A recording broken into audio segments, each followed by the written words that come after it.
गोदाकाठी दर बुधवारी भरणाऱ्या बाजारात वडिलांसोबत भाजी खरेदी करण्यास गेलेल्या 19 वर्षीय तरुणावर 4 जणांच्या टोळीने चाकूने वार करून खून केला। बुधवार दिनांक 28 रोजी भाजी पटांगणात परिसरात रात्री 8:30 ते 9 वाजेच्या दरम्यान ही घटना घडली। रुग्णालयात रात्री 11 वाजेदरम्यान त्याचा मृत्यू झाला। नंदलाल उर्फ सूरज जगतदास राहणार सीतागुफा पंचवटी असे खून झालेल्या मुलाचे नाव आहे। सुलभ शौचालयाजवळ तो उभा होता। तो एकटा उभा असताना त्याच्याजवळ 4 अल्पवयीन मुले आली। त्यांनी सूरजकडे पैशांची मागणी केली।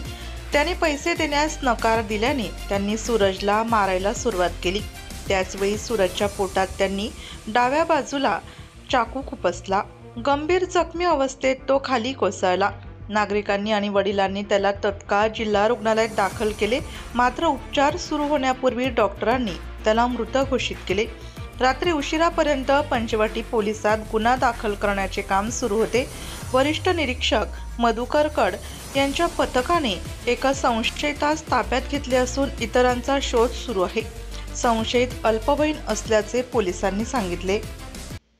जगत रामविलास दास हे सीतागुंफाजवळ येथे राहत होते। त्यांचा मुलगा आणि ते 8:45च्या सुमारास गाडगे महाराज पुलाखाली भाजी आणण्यासाठी गेले होते।